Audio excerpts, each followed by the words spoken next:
So we see them start in box formation, going into a first 360-degree turn in front of us. 29 of these little aeroplanes were built by Rollisons at Croydon, and over the years the Tiger Club has provided a home to at least 18 of them. And they don't just display in Britain, because they've, in very intrepid fashion, taken this routine abroad. They've been regular visitors to some of the biggest air shows in France, for example, where they're just as well received as they are over here. In fact, I said it was 1959 when the team started. That's not quite true. It was 1959 when the first Turbs joined the Tiger Club. The team itself has now been going for 66 years. And I think that makes it the longest permanently established display team in the country, even ahead of the Red Arrows. Now, they're up at about 500 feet for this first pass of the display, but all that will start to change when we see some of the classic barnstorming elements coming into the sequence later on. Now you see them switching into line astern formation, and they're being called into line astern by the leader today, Adam Parnell.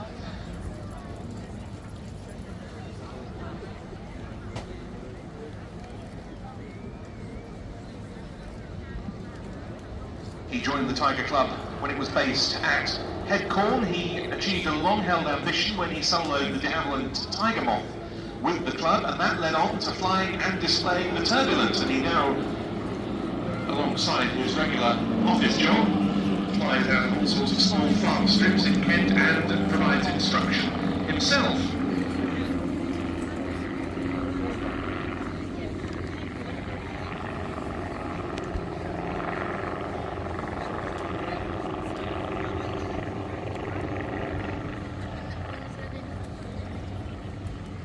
And when you're watching these aeroplanes, just consider they're powered by a 1600cc Volkswagen engine, and they weigh just 160 kilos when empty.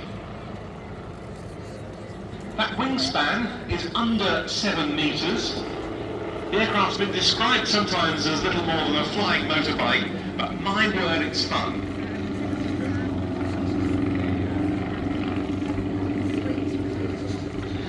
Flying behind Adam today is one of the most experienced members of the team, Richard Meredith, a retired teacher who's got some 4,000 flying hours on different tailwheel-equipped aircraft.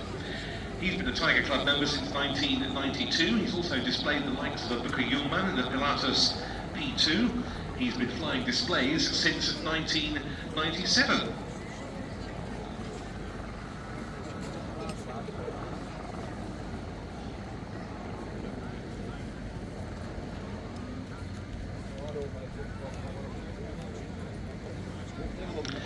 So, out of that period in line astern, they're back into box formation and they're heading straight in towards us.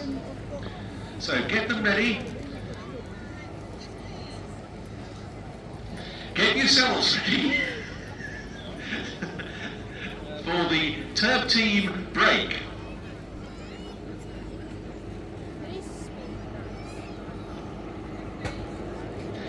The wingmen break away, and then the other two, very nice indeed.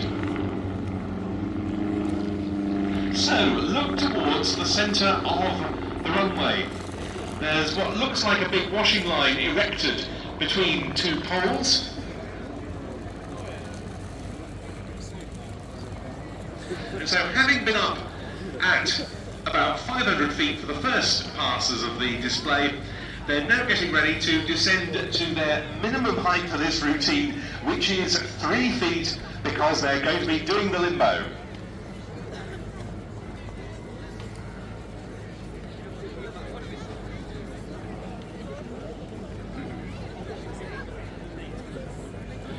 Coming in there in two pairs, 2 from the left, 2 from the right, charging down towards the limbo poles. In comes the team leader, and he's first through, yes, beautifully done, crossing over with the 2 coming in from the right. And now the silver aeroplane heading for the limbo poles, and yes, he's through as well. The silver one being flown by Dave Brothers, who's been a Turb team pilot since 2018. He's a chartered aeronautical engineer by profession, has flown various types of vintage aircraft, and apart from flying the Turbs, he also helps maintain and service them. And he instructs at the Tiger Club on their Tiger Moth and Piper Cub aeroplanes. So now, both of the two who came in from the left were successful at doing the limbo on the previous occasion. Now we'll see if the other two are as good.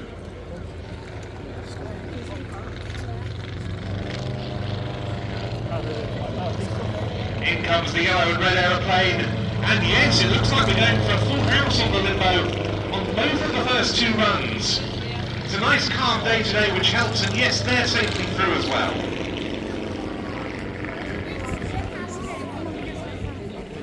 The fourth member of the team in that yellow and red aeroplane is Dave Hall, and he started as one of the ground crew members, including holding the limbo poles like our two brave volunteers are doing today. He also, like Dave Brothers, became a team pilot in 2018 and worked up to formations leader. He's a chartered engineer. He works in the field of communications technology, but he also teaches competition aerobatics, a pit special and an extra 330, and he instructs in a North American Harvard. So can we make it a completely successful limbo session? The team leader through. The silver aeroplane through.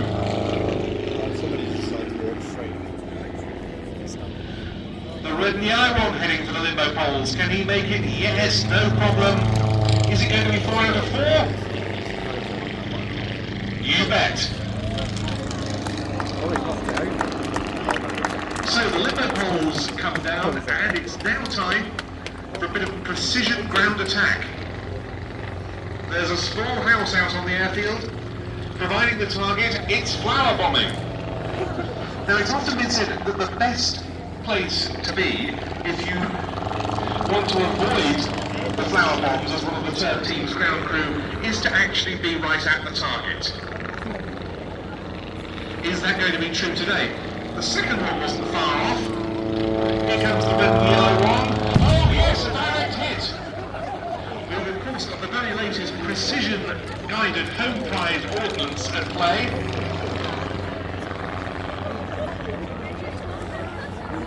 Coming in for another run.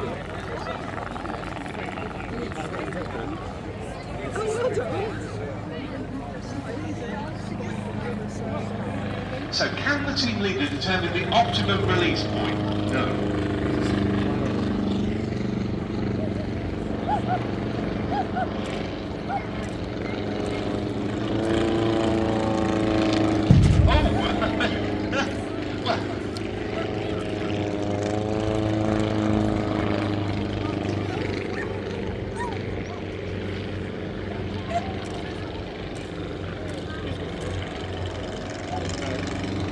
Well, that looked closer than the one that set the bang off that time.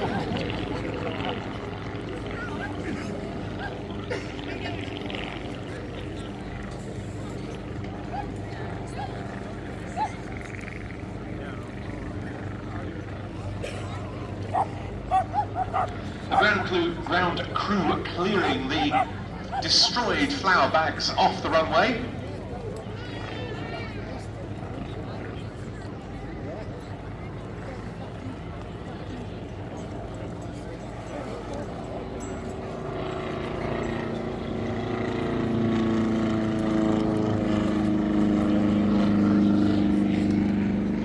So it's into the balloon bursting. Can they pop the balloons with their propellers?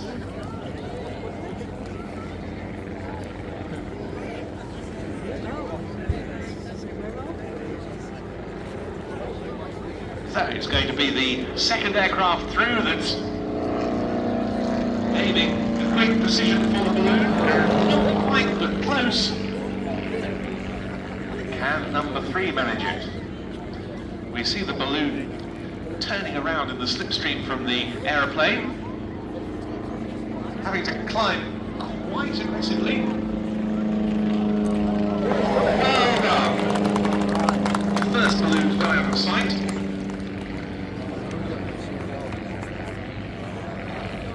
bit of a lower level attack profile this time.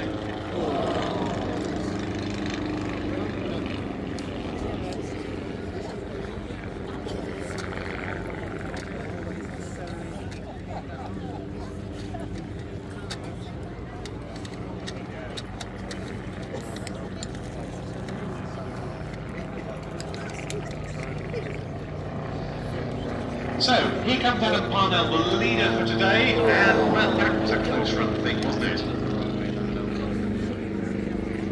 Which balloon's the next to the Turbs going to aim for? That one or the one that's just been released? Diving in. Looks like he's heading for the lower one of the pair. And here it's a direct hit.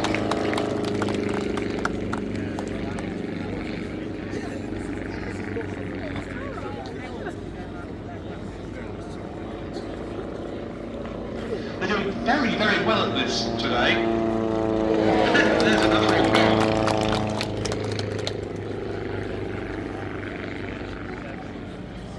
I've lost count of whether they've all managed to kill one of the balloons or whether, well, there's another one gone.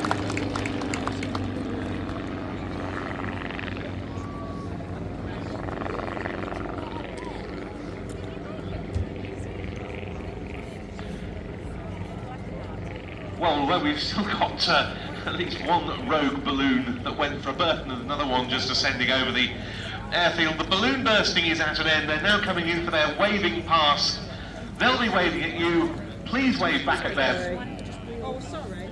It's been another terrific show from this wonderful team. An aeroplane that gives a great smile to the faces of everyone who flies them. And here they come through for the last time.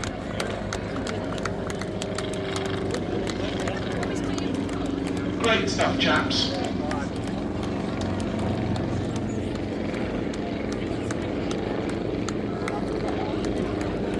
And well done to the ground crew as well as they walk in, putting themselves in the firing line once again.